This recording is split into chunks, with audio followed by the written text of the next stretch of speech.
Hey everybody, it's Jennifer J. Welcome back to Moving Forward.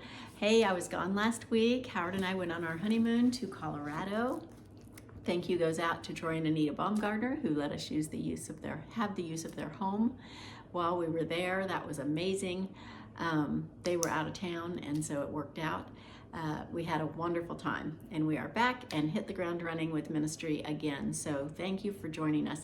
You are going to want a paper and a pen or something to write with, because I have some information for you. So that will be forthcoming. So get that ready or hit pause and run and get it. Either way. In Sunday school today, they were talking about walking in your assignment. And I don't know if you guys know what your assignment is. I know what mine is. God sent me to Arizona, right? You guys know that. I don't know if you know what yours is. So if you don't, I would suggest you be praying about that. But if you do, even right where you are, your ministry field is wherever you are. So your family, your neighborhood, your co-workers, that's your mission field. Until God tells you to move to do something else, then that's what He wants you to do. So pray for those people, encourage those people, love those people, share God with those people, share Jesus with those people. But He says to walking in your assignment affects your lineage. Your lineage depends on it. And they were reading in Sunday school out of the book of Ruth. And the book of Ruth, like some other books in the Bible, goes through the whole lineage, right, of clear from Obed or Boaz all the way to King David. And so that's just important because Jesus comes from the line of David. And so when it goes through that lineage, it's because those people were faithful to do the things God had called them to do that it resulted in the Messiah being born.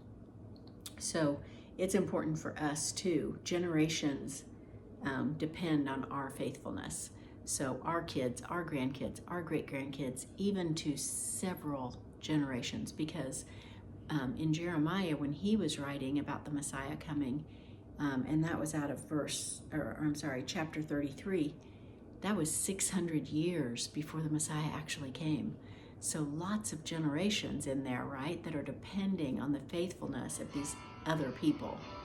I apologize, my grandson is playing in the background here. I have a live digital picture frame, and he asked me if I had sound on it or if I had video on it, and he sent me a little video of him playing guitar. So I think you can probably hear that in the background. It'll stop here in a minute. He does a great job. Anyway, so your lineage depends on it. So that's very important to walk in your assignment.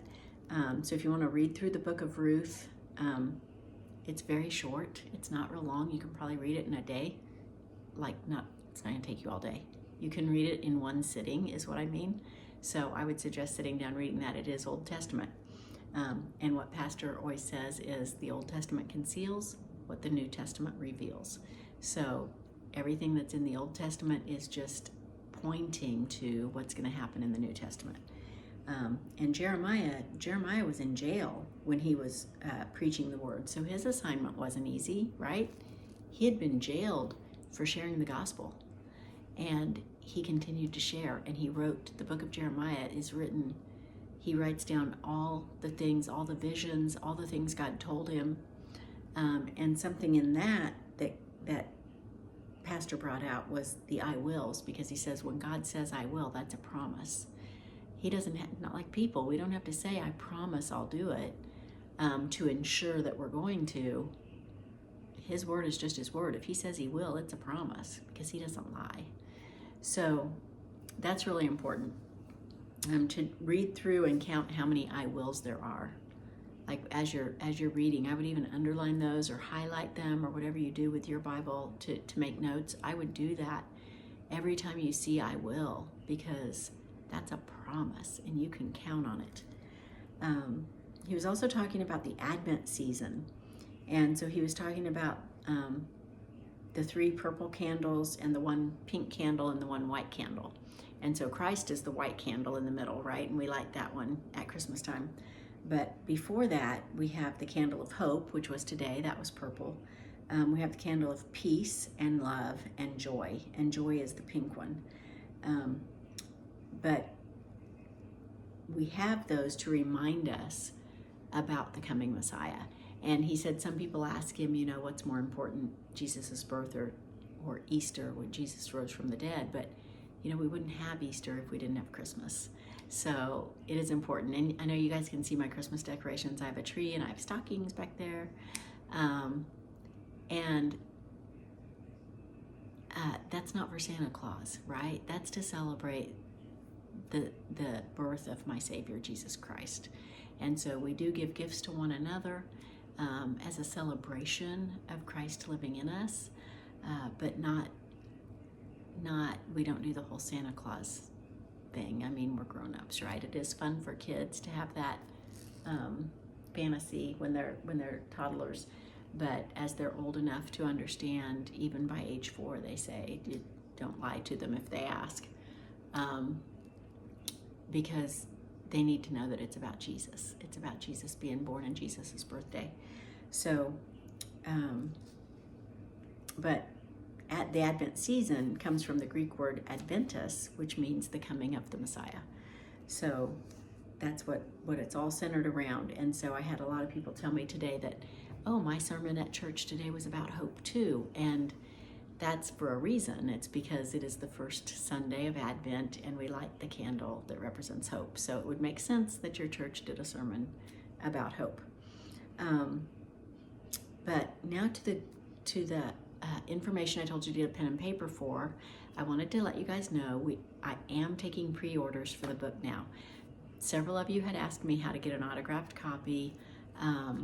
You can comment on this video, make a comment, let me know that you want one. You can email me. I'm going to give you my email address here in just a second. And you can Venmo the funds. So it's going to be $15 and it's a flat fee. There's no shipping on the pre-orders, no shipping cost. I will autograph it. I can either just sign the book, or if you want it made out to yourself or to someone else, if it's a gift, let me know who to make it out to by emailing me and where to mail it. So I'm going to need the exact how I write it, because some of you are international and I don't know, you don't, the way you mail things is different than we do it in the United States of America. So I just need you to put it out on the email how I need to write it out. So if you are ready with your pen and paper, my email address is jenniferj67@gmail.com. And I'm going to spell that for you. It's JENNIFERJAYE67@gmail.com. So you can email me there. Let me know how many books you want, who to make them out to, where to send them. And then also for Venmo, it's the same, Jennifer J777.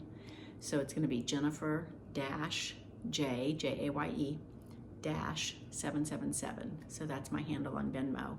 And you can just pay that way. 25% of all the book sales are going to support my ministry, so I appreciate that. And on the pre-orders, like I said, there's no shipping charge. So that'll save you a little bit of money. The book itself should be available before Christmas. I think we're looking at 2 weeks. I'm so excited. It is called You Can't Be Like Jonah, 1,200 Miles to Obedience. And I wish I had a copy I could hold up and show you, but I don't. I do have, though, an author page on Facebook. So I don't know if you guys are on Facebook, but if you are, you can go to my author page, and it's Jennifer J, and then in parentheses, author. And you should be able to find me. I have the picture that I have on my profile on YouTube with the straight hair and the blue shirt. Is the picture I used on Facebook so that it would look the same so people could find me, because there are several Jennifer J's out there apparently. But hopefully you can find me using that same picture. You'll know that that's the right one. And then you can see a copy of the book. You can see what it looks like. It looks so fabulous. I'm so excited. I hope you guys enjoy the story, but more than that, I hope that you really use it as a Bible study tool, because it does tell my story, but it also is a Bible study guide. So you can even do it by yourself, do it with your spouse, do it with a group. If you have a men's group or a women's group, you want to do it. But I hope that you'll do it, whatever you do. Hope you do it yourself. would love your thoughts on that. So that is all that I have for today. I know it's short, but I didn't want to miss because the one week I had COVID, then we had our wedding, then we had our honeymoon, and it just seems like it's been sporadic getting back online. So I need to get back after it and get back on the regular schedule. So wanted to let you guys know about the book. I hope that you enjoy it. I hope that you will order it. And if you have any questions, like I said, comment on this video or send me an email. Either way, I will get back to you just as quickly as I can. And typically same day, but might be the next day, especially with the international or, different time zones and stuff. So I hope you guys have a blessed week, and I will see you again in a few days. Bye-bye.